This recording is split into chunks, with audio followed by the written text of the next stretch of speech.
Good afternoon, traders. This is Christian from Tribeca Trade Group, and it is Monday, February 14th. Happy Valentine's Day. So, theme of the day, we'll get right to these. We'll get right to these themes, and we'll make today's video shorter because the price action kind of stunk for the day.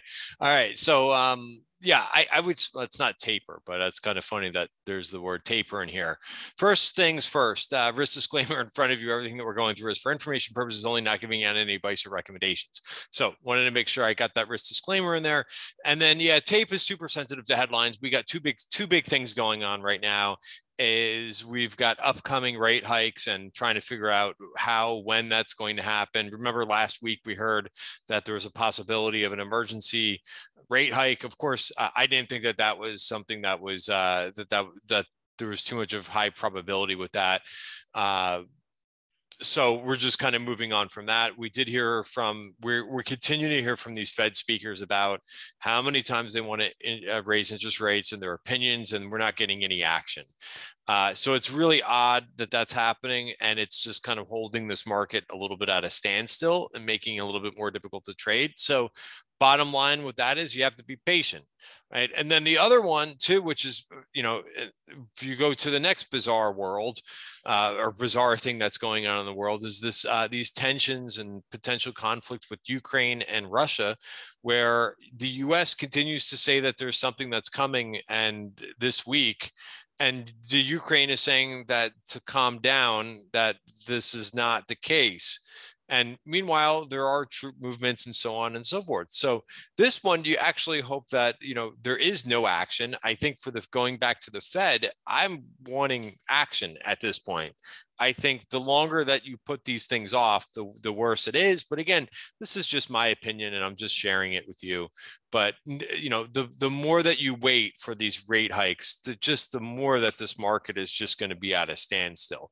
Yeah, and then on the other side, we do hope for for the market and for safety, and you certainly don't want to see anybody lose their life over any type of conflicts or anything else. But we hope that there's not going to be anything that happens, and we hope it's all talk and instead of action. But it is regardless, and the conclusion is that this is a very odd market right now, and I don't know how it changes in the short term. I think that you have to just be ready for things to kind of change. And when I say ready, I mean, right now how I'm positioned is, basically just a high level of cash and just looking for some opportunities. And, if you go through a lot of charts, I think the main thing is that just not seeing a ton of opportunities right now. And I think things just need more time. Of course, we've been saying that now for the last couple of weeks. I came in, I think, to last week saying, I was 50-50 on what the market could do, for last week. And we got a little bit of both. We got a rally in the middle of the week, and then we gave it back. So it could be more of that. I think that this right now is a scalper's market, even though today wasn't a very good day to scalp either because of the headlines going back and forth, and who knows if they're real headlines. So it's tough to really decide to take a big position into this. And then also, of course, it's the Monday after the Super Bowl, right? And everybody's a little bit, that's always been, by the way, it's always been a quiet day, or kind of a difficult trading day after the day after the Super Bowl. So let me go over the price action really quick, and then I wanted to do something different. So I'll go over. I want to go over a comparison of another of where the S&P was a little bit more than a few years back, just so that you could see a comparison. And the reason why I do that is so that you can be open to all outcomes. But you could see that the TLT was down 1.2%. So that was kind of a story from last week. There was a big risk off flight to safety move in bonds that was basically negated. The rest of the indices were choppy. They spent some time in green, sometime most of the day in the red, and they did finish in the red, except for the Qs actually were okay. There was a little bit of outperformance there, especially in some software names. internet names also were up about 0.5% through the session. They finished up the green. A couple of people asked me about that today. Google and Amazon outperformed a little bit. I think that's fine. You're going to have days like that. I think mainly what you want to watch for what's regulators probing block trading on Wall Street. Well, that's interesting. That's something that I used to do in my Wall Street career, is block trading for big institutions. So we'll have to see what that story is. So yes, you're going to have days where there's going to be certain areas that outperform. On any given day, anything could happen, right? What we're really looking for is trends. What didn't perform today, just kind of funny, because probably the most constructive charts, while they've been a little bit extended, is the energy stocks. Those were today's underperformers, right? A little bit of buy the rumor, sell the news. If we don't get a conflict, if there isn't a conflict, again, which don't want to see a conflict and through what's going on in Europe, then you will most likely see those energy stocks sell off a little bit, right? And that's what made Friday so difficult, right? We talked about that. I think there was a lot of concern or questions about oil going up, ratcheting, going up much higher. My price target for oil is 101, which is based on a technical level. But other than that, I don't know. Could oil at some point spike to 150 on a geopolitical concern? It could. Anything is possible. But most of what I've seen in my trading career is that the spikes on stuff like that are short-lived. Still, you can still make money. You just got to be quick with taking profits into strength.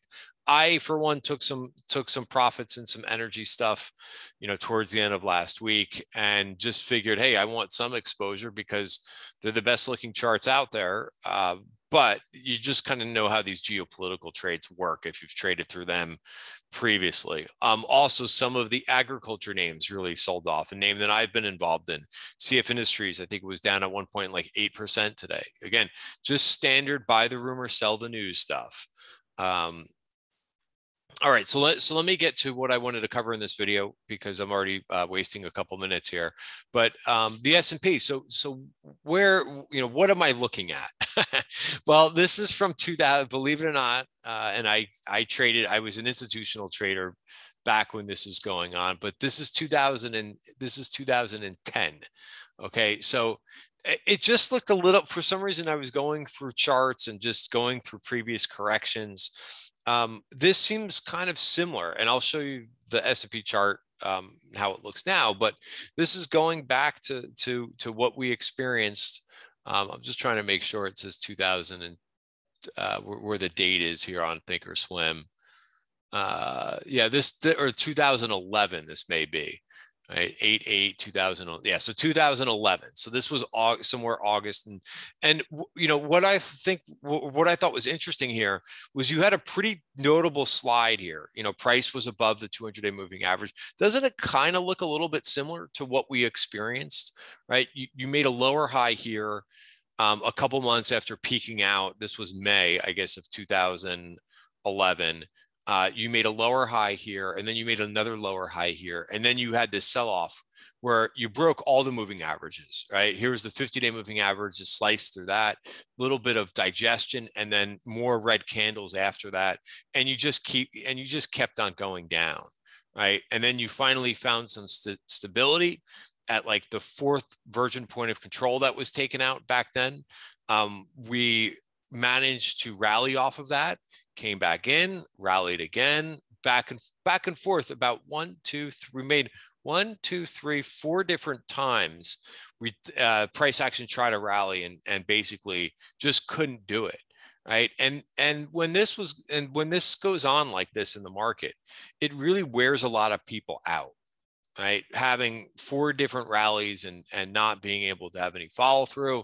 A couple of times, we never revisited the low that was made on this date until we finally kind of came back and retested it, and then we saw some buyers come back in. And then, of course, you want to note what time what happened in the price action thereafter. right? We came back and retested that 200-day moving average. And, this was we even retraced back to here, right? So, and then we made a really nice rally after that, right? And you could kind of watch the price action thereafter. Again, not all in a straight line, but, this is more of a normal type market. Nice swing up, move down, recheck back into 200-day moving average, swing up, recheck back into 200-day moving average. So, and so on and so forth. And there we went. There's also an interesting episode back here too, right? This was 2000. This may have been 2010. Yeah, this was 6/3/2010. So, another episode where we broke 200-day moving average, came back up, retested, failed, came back in, tried to get back above the 200-day moving average, just wasn't ready to do it. Made a new low, came back up to 200, failed again. And then once we got going, then we really got going. All right. So again, that's 2010, that's 2011. And this transpired, just so that you have some time from this. By the time that we made the low, right, on August 9th, we revisited and made a new low basically 2 months later. So this went on for 2 months, right? And then of course, there was another false movement here. So, be mindful of these situations, right? And that's even a steeper decline, it looks like, if you look at what we're experiencing now. So the point is, you really try, in my opinion, try to be patient with this. Realize that we may have some back and forth price action, right? I thought that there was too many people last week that were getting way too bullish, but that's the world of social media, right? Social media is going to go from one extreme to the other and have a whole bunch of false things. Stay grounded. Really try to stay grounded. I thought Helene Meisler put out a great note in her reel. Let's see if I have that someplace. I think I do. But she put out a great note. This is from, I hope she doesn't mind, I'm borrowing her Real Money column. And she was talking about new lows. And she was comparing another time frame. She was comparing what happened in 1999 to 2001, 2003, and talking about how new lows, where we are now versus what happened. You had a couple spike up in new lows in the NASDAQ. Finally, they kind of flattened out a little bit, and there weren't any more big spikes of new lows by the time that we bottomed. So that's another indicator to look at. So there's a bunch of different things that are going to kind of get exhausted as we go through this. Now, traders are going to get exhausted through this process too, but that's what I would say, and really look for names, notice names that are doing something a little bit different. I've just to borrow something else from someone else, from another comment someone said this weekend, Mark Minervini, right? He mentioned that when the market's making lows like this, you are going to find some new potential leaders that come out of the market, and they may be completely different names that you were not familiar with, right? Keep in mind, over the last few years, right? No one knew, like 5 years ago, or maybe even longer, like a C Capital, right? A ticker symbol SE. No one knew a firm. No one knew, so there's going to be a lot of new opportunities that come out of this market. The main thing and the main theme of this video is just be patient with this price action. Don't try to force it. Don't get yourself into a bad situation, right? Try not to get frustrated. Sometimes when you get frustrated, you tend to make bad decisions.